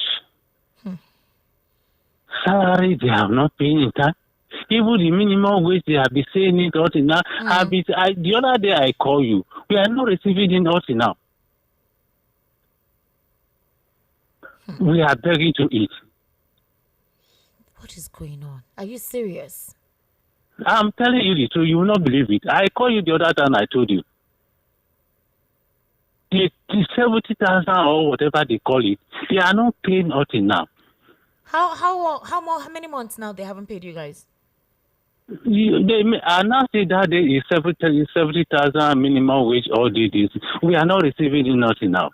No, my question is how many months are they owing you guys? Now, what they are doing now, they normally pay 35%, 35,000 in a month. They say, I don't know what they use it for, just to concentrate until when they start paying the minimum wage. Until now, for 2 or 3 months now, they are not still paying the money. Have you guys written to your Oga, the person in charge of your unit, something, your immediate head? My sister, if you go there in our politics, they will not tell you say they will not pay. They will say they will pay, but you are not receiving it. This is crazy. What barracks are you calling from, please? I'm calling from Ikeja Cantonment. Ikeja Cantonment. Yes. Who is supposed to be responsible for that cantonment? My brother. If you go there, now another story you go here. I don't want to go detail. Just let me just tell you. Oh, wow. All right. Thank you very much for bringing this to the notice in public. Thank you very much. Please pay them their salaries. I don't know who is in charge. I don't know the head of the unit there. If you're currently listening, Ikeja Cantonment, please pay these people their salaries. So I think it's not the salary. He said the 70% minimum wage has not reflected. So they're still paying them the old one. Yes, ever since the president has signed it. So I think that's the cross. All right, 08036929933. That's the number. Hello, good evening. How are you? Hello, well done. Thank you, sir. Good evening, sir. Please, what's your name? I'm calling from Abuja. All right, sir. Please go ahead. I thank God for the honorable man you brought to the studio tonight. Thank you very much. Very, very educative. And I appreciate that. Please, I want you to be bringing him always. He's not always around, though. I love today. He's always around. Thank you, sir. More education on this political issue, please. God bless you, sir. Thank you, sir. I appreciate it. Keep it on more. The Almighty God will continue to protect and guide you. Amen, sir. Remain blessed, sir. All right. That is all I have tonight. Okay, thank you very much. To be honest with you, we need political education. We need political. You said something that a lot of Nigerians are not politically educated. Yes. They're more sentimental towards issues, and that's why they've been talking about strategy concerning this. If only they will stop being sentimental and be strategic. Political orientation is very important. 08036929933. Hello, good evening. How are you? Good evening, Esther. How work? Work. Now the work I do, girl. Welcome. My name is Chibuke from Apapa. Chibuke from Apapa. Please go ahead, sir. This issue of police matter where they say, well, somebody die, officer is sleeping with their wife, all those things. Is it true? When the officer dies, it's the family that will take in charge of everything. Police doesn't take care of the copy. If you follow police, that copy will reach where nothing concerns them. Benefits before they will give all the other people. You will reach like 7 years where if you get local, where you get somebody. If you don't have somebody, they will know about care. They will not care about them totally. I have so many brothers like that. They die like 1 year old. The police didn't give them 5 naira. They just abandon the family and everything there. It's true. So that is my own suggestion. Thank you very much. Thank you very much, sir. God bless you. Now, wow. Wahala day. The rot is deep. Yes, it is. That's one of the reasons why, and you can't use this to justify what some of them do, but the reality is that they are trying to survive and secure their future at the same time. So that's why they are trying to look for any fault, any way. And when you drive, for instance, okay, maybe you want to pick that up. Hello? Hello, good evening. Good evening, sir. Please, what's your name?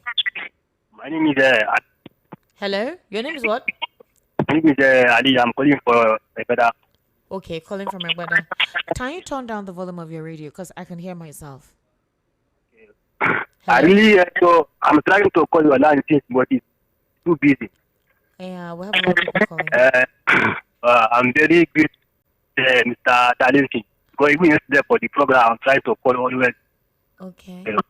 That man, that teacher analyzing, you understand? That man is very dedicated. I really appreciate him. So that can people, make them try so that people will get more experience. Okay. Thank you very much. Your line is breaking. I couldn't make out what you're saying, but thank you for calling. 08036929933. 08036929933. That's the number to call. Hello, good evening. How are you? Hello, good evening.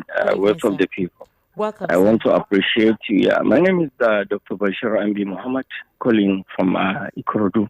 Thank you. I want to start by appreciating. Yes, I want to appreciate you and to appreciate your guest. Thank you. So honestly speaking, I have been listening with keen interest. Okay. Upon all the issues he said. I want to ask him one specific question. Sir, what is the way out? Okay. Sentiment apart, nepotism apart, politics apart. What do we do that will take us to the promised land? Today, there was a demonstration, conducted by ex-servicemen. Yes. When I mean policemen. Yes. It with was a DIG. Yeah, I was privileged to listen to a former, a retired DIG who, talked to BBC House. And what he said was pathetic. So you see, by the time citizens start condemning police on the road, military, it's not good. I want our analyst there. He has been honest. Honestly speaking, I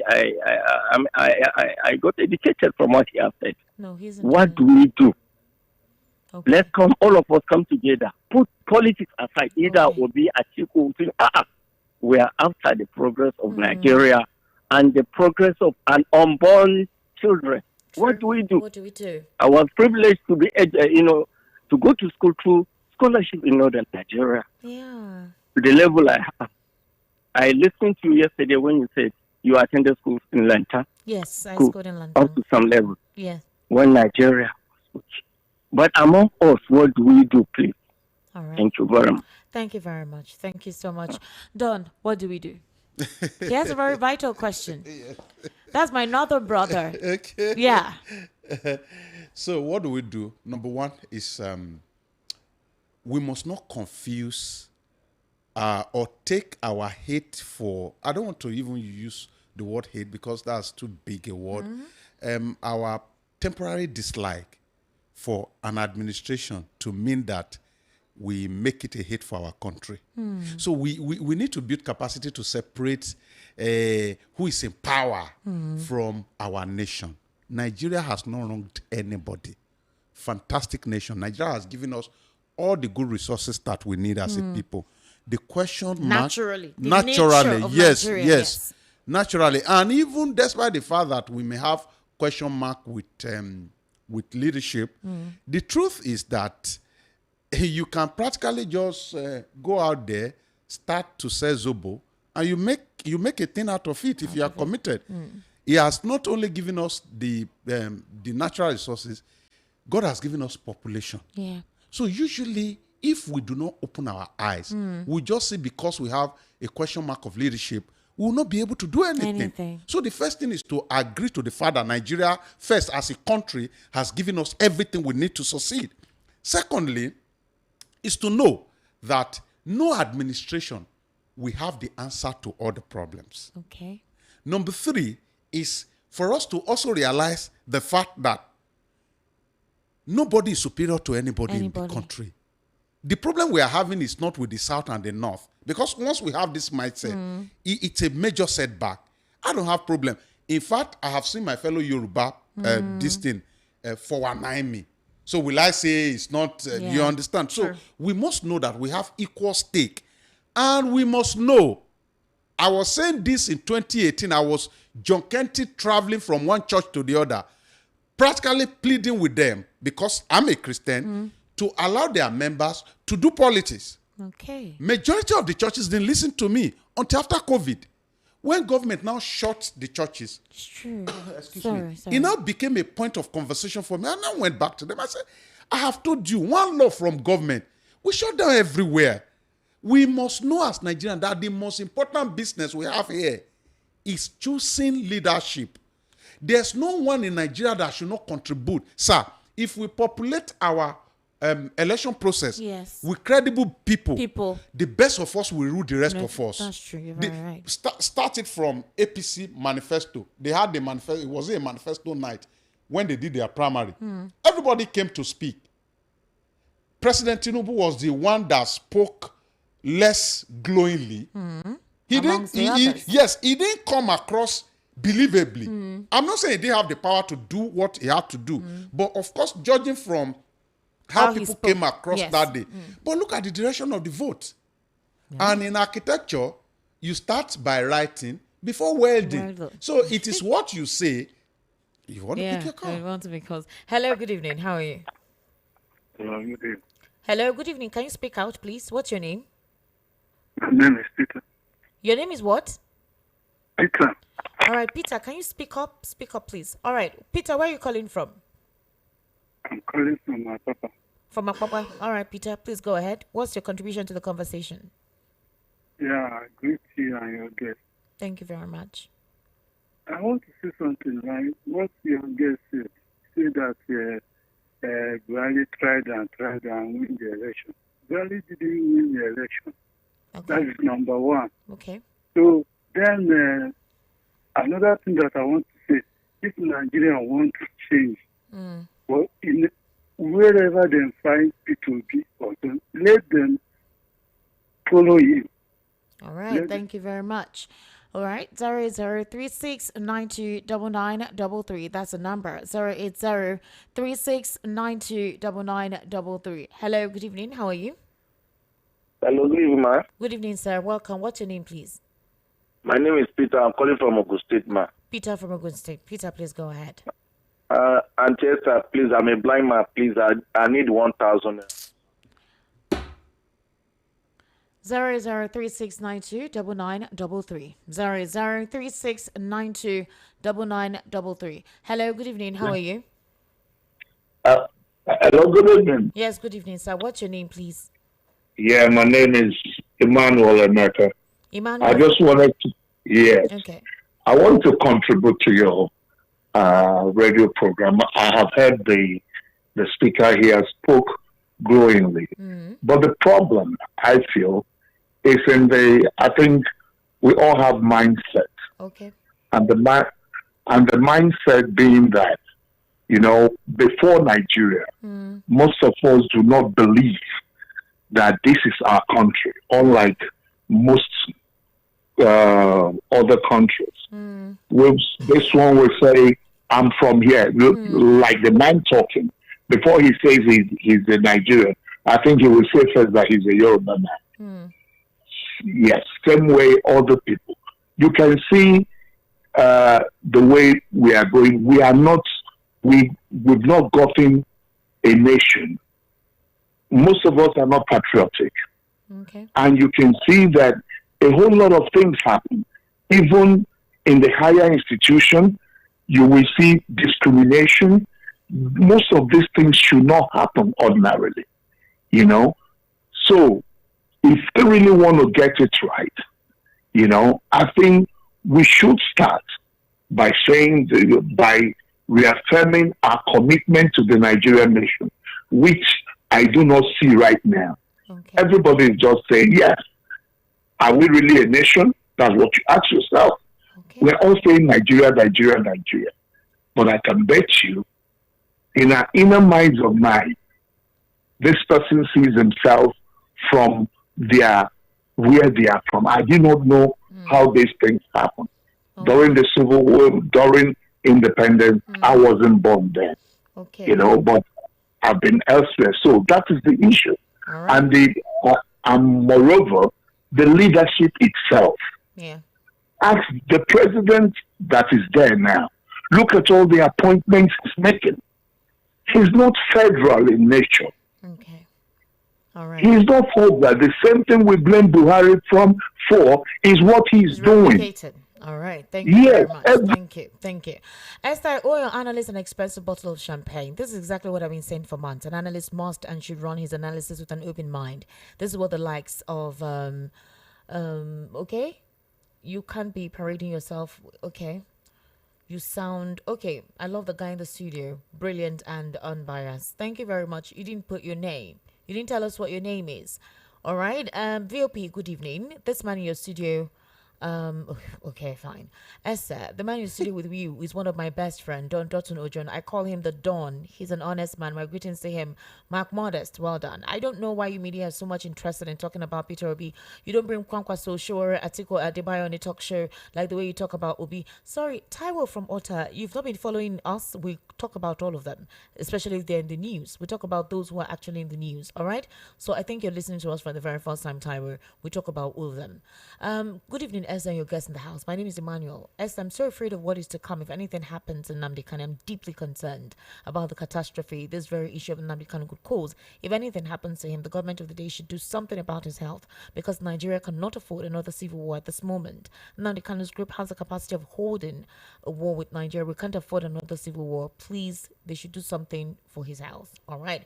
Good evening, Esther, my good speakers. Comrade Engineer Olaso Komiadifuye, also known as Mr. Lasso from Ijeshata Dumushi. Esther, I'm not surprised. Mr. Speaker's reaction with fellow Assembly Maker Honorable Agwacha on Nnamdi Kanu's health-wise response to a letter claim being forwarded to his office to certify. Isn't him the Speaker came out last month to say he doesn't know what and how Mr. President do get foreign loans and how it's been disbursed in project, but when being threatened on the ground of losing his position as Speaker, he came out to the media to say yes, Mr. President collected the loan money for it's very meaningful. So this matter, what are we expecting? To me, Nnamdi Kanu's matter, government should do the needful and not play politics with the citizens' health concerns. Good night. Thank you very much. Good evening, VOP. All the candidates in the primary should step down for Ashiwaju. So I don't understand what this man is saying. What's your name? Good evening, Esther. The House of Rep member from Abia State should have done some discreet negotiations and diplomatic moves with the Honorable Speaker and other stakeholders before coming to the plenary to vent his anger. Maybe he wants to be seen by his people that he's fighting for the release of Nnamdi Kanu. Peter Obi may not necessarily get to the top for his victory unless he teams up with Baba Atiku and even Dr. Jonathan Noah from Igondo. I saw you nodding your head. You think he should have done some discreet talks? He said he wrote that letter since, and there was no response to it, and that's why he brought it up at the House. Or you think he was just camouflaging so that people will say he's talking? I think he did that for the sake of the camera, honestly. You think so? Yeah, because people have been calling out the Southeast leaders lately that they're not doing the needful in negotiating for Nnamdi Kanu's release. See, you heard the speaker say that my doors are open. You should have though I doubt whether the speaker could do anything. But at least he could have just approached him differently. And he was agitated. And you can't get anything out agitated in democracy. I understand his plight, but there are better ways to actually get that done. Like, and this is not in support of what happened in the Senate. Somebody wrote today and said, and it got me thinking that Senator Natasha came back to the House today. And she sat in the seat that she actually said she didn't want to sit in before. Okay. Esther, your analyst wants to portray Peter Obi as a weak politician, but Obi has his political strategy. Everyone must not behave the same way to achieve same result. Nobody gave him any chance at the last election. Peter Obi is an arrowhead of an anticipated revolution. He will shock your analyst. Thanks. Ted from Okeofo Badagry. Auntie Esther, with due respect to your guest today, I beg to differ. We cannot continue to embrace the style of the sitting president and ask others to follow it. We can see what his style has plunged the entire country into, and yet more. He is not a conformist. I prefer Mr. Peter Obi to leave the stage than get into the mud with them, because by the time he gets to power, he will not offer good governance. Why can't our parties run on ideology? It's the reason why our country is so rich, yet we, the patriotic citizens, are struggling. The 2023 elections was bungled. Mr. Peter Obi has not done anything wrong. Simisola from Isolo, Lagos. Absolutely. He has actually not done anything wrong. But here is it. Peter Obi does not have a political party.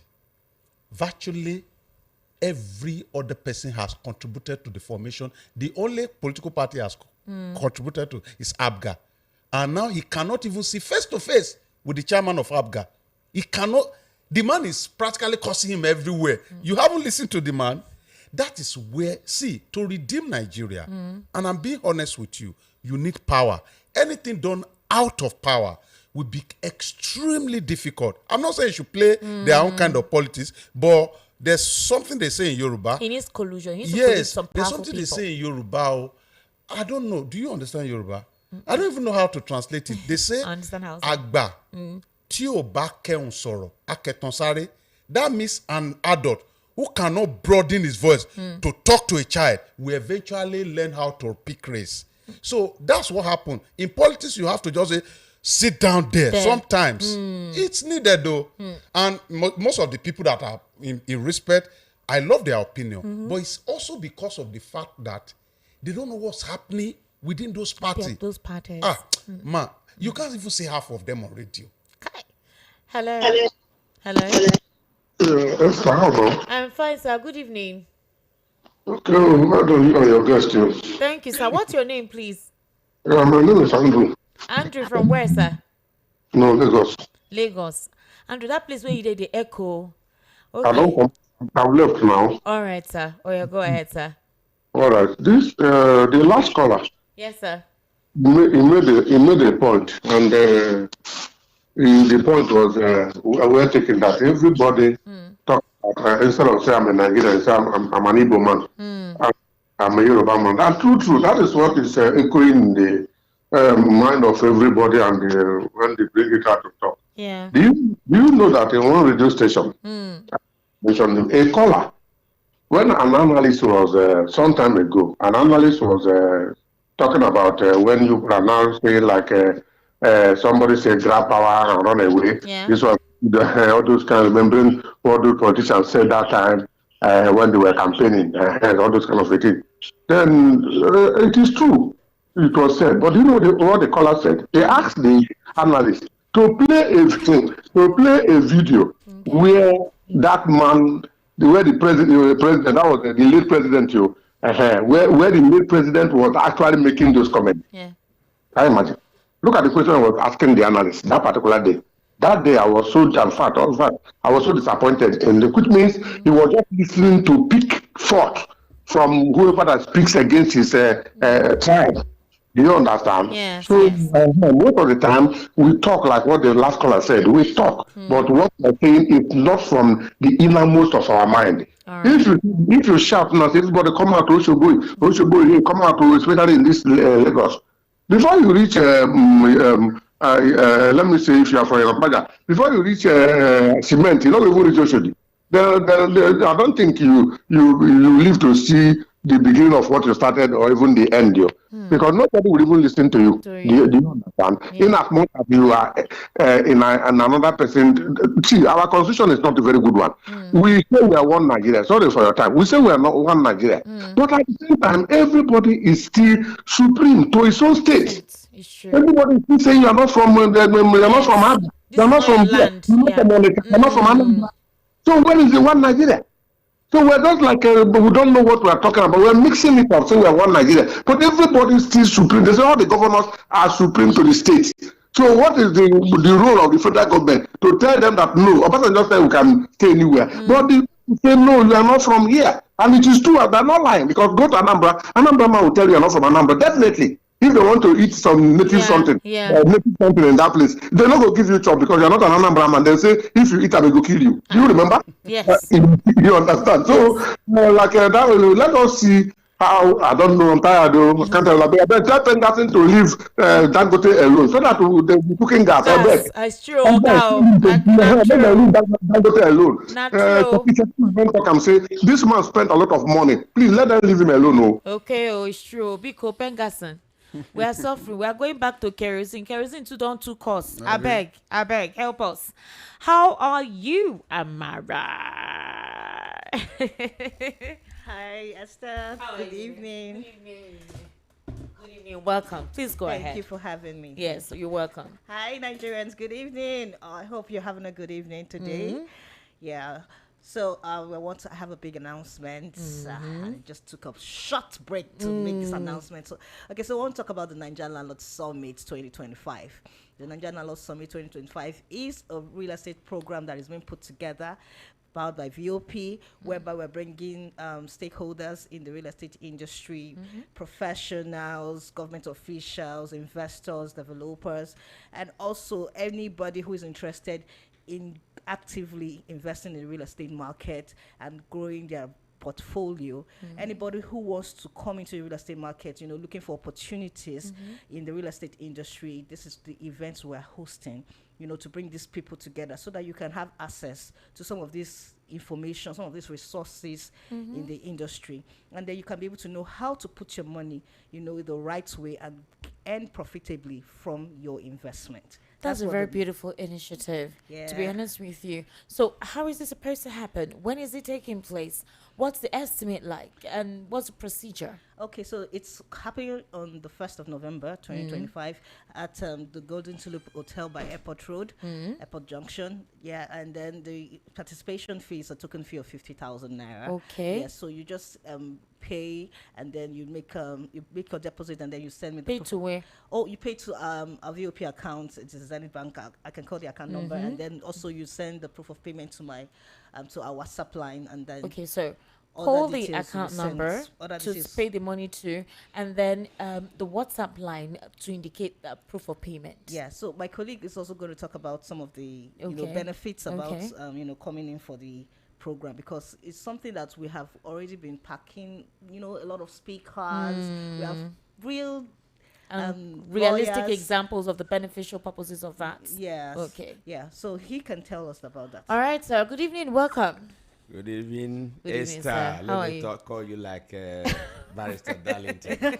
Good to see you this night. Yes, thank you very much. Coming here, we've not been able to see. Yeah, I do. Yes. I work in the evening. Thank you. Yes. My pleasure. You're so welcome. It's a great event, like Amara have said. We want to tell Nigerians that those who have been complaining about landlord, tenant, rent increment, my landlord, this is an opportunity for you. You can come in and meet with the landlords, and then we'll have, apart from the people who will deliver papers, we'll have a time, a segment, where we'll have people, panel of,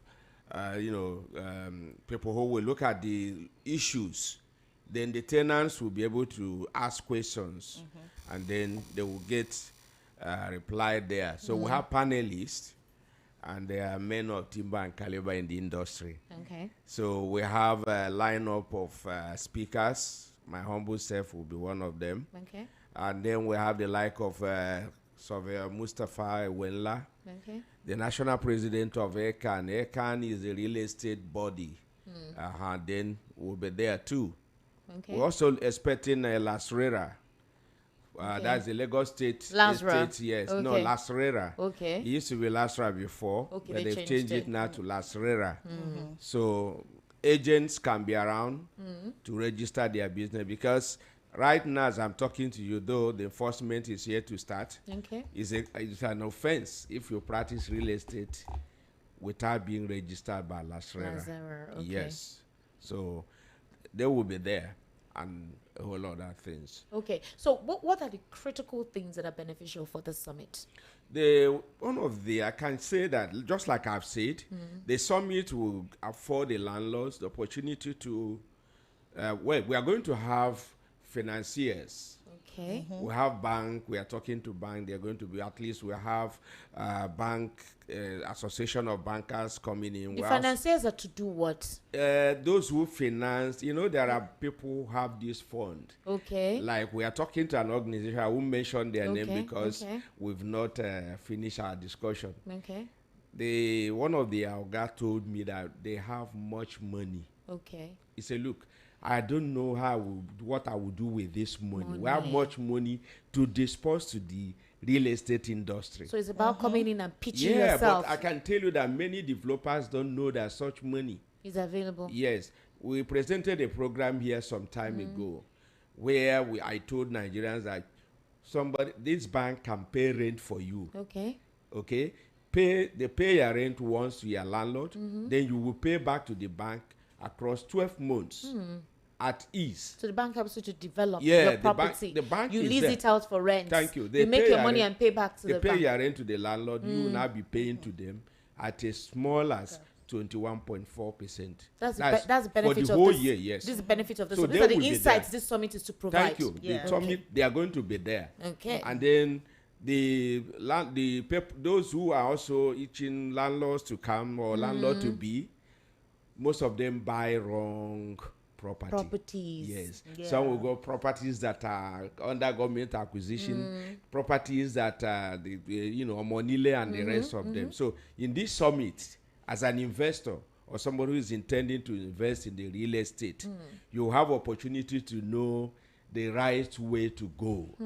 Because sometimes I said it's like these people who buy properties who are complaining, maybe they didn't get their money the hard way that Amara is going, and even Esther follows. You are here, and I don't know where you are going to close, maybe 9 or 10. Yes. So if after you have suffered and you have this money, are you going to just throw it and give to somebody? So we'll talk to you about due diligence in real estate, acquisition, buying, or whatever. Don't just throw your money. Then a lot of things. Okay.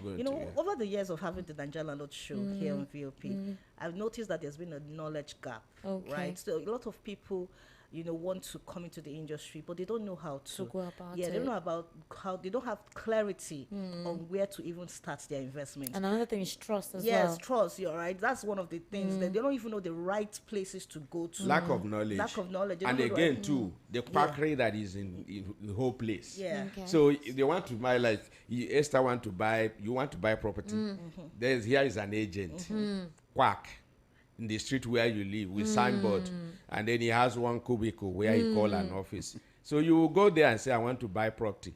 So knowledge will be there quite all right. But because you have seen a wrong, you are meeting a wrong. There's no authenticity. So it will just say, we sell land, they sell land. And then you will drop, first of all, we start by saying register. Such people will be interested in you registering, not minding the service of what you want for. And then when you go there, your money will go. So let Nigerians, we expect Nigerians to not to miss this opportunity.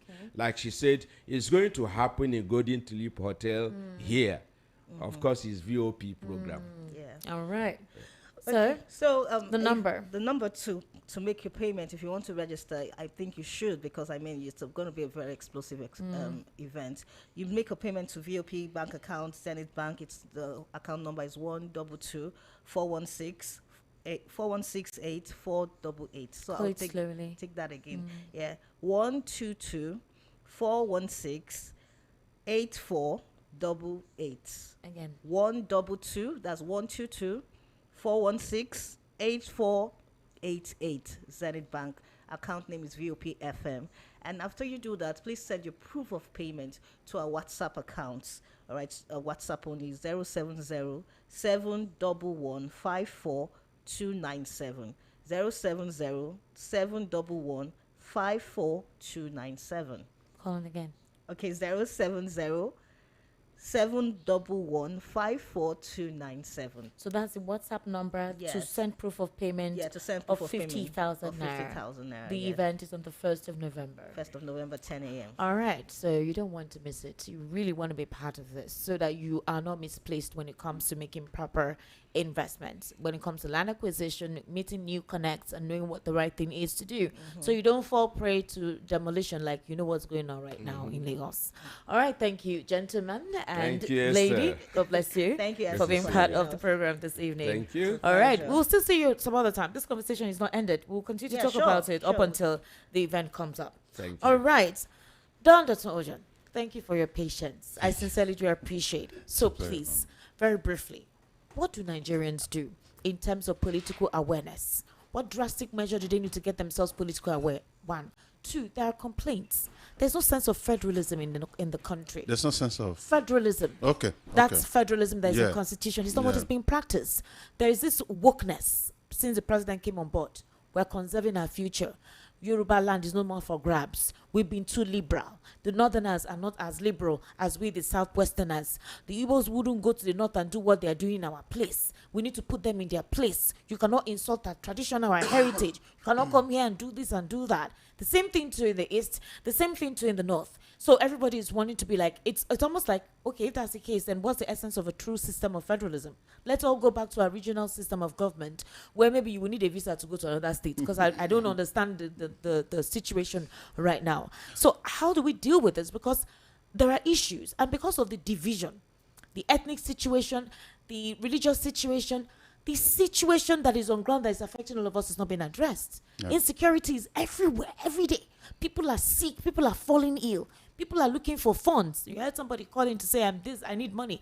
So these are issues, and it's not addressed. Instead, it's like there's a deliberate distraction, divide the polity, distract the people from the issue of the day, and it's not making any sense at all. Okay, so the first thing is that people must believe in their nation. I don't know, we fall back to believing something else if we do not, or when we do not believe in our nation.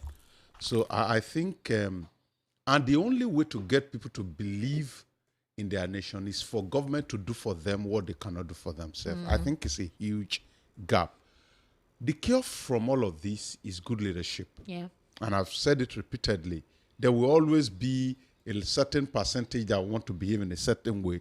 But of course, the cover-up, the positive cover-up for all of these things would be when we have transformational leadership in our country. And everybody can have a sense of belonging. You will not even remember who is governing you. I was somewhere, and I just turned to ask a lady who was taking me. I said, what tribe is the president now? I said, we don't have a tribe here. It's Rwanda. Yeah. I said, we don't have a tribe here. And that really got me. I was like, without thinking, like, we don't have a tribe here. So we must know that the cure from all of this thing is good leadership. And unfortunately, the only way to get it is to participate. So it still comes back to the people. When good people populate the political process, it gives birth to credible leadership. But as long as people think, because of this, I'm not going to participate. We continue. Unfortunately, followership and leadership, they are like, I wrote about it. One leads to the other. Bad followership will always provide bad leadership. Bad leadership will always give birth to bad followership. So until we just wake up to say this is the country we have, we want to work on it, nothing will change.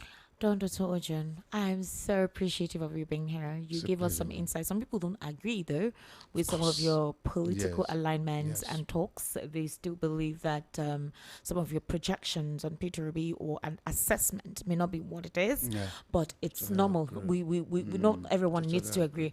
But the thing is, the insight you gave about how this thing works at the grassroots is very informative.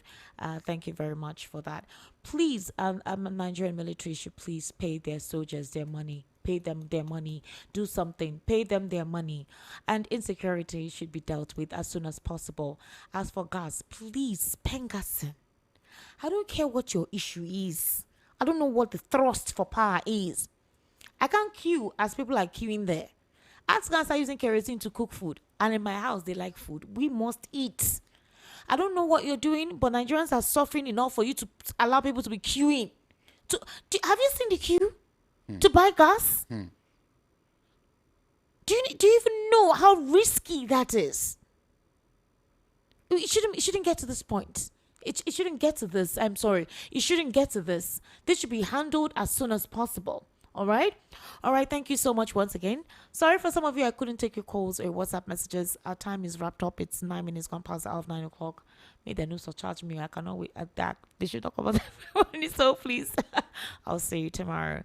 Make sure you stay with us. It's VOP 903 FM. My name is Esther Wachuku. Bye for now.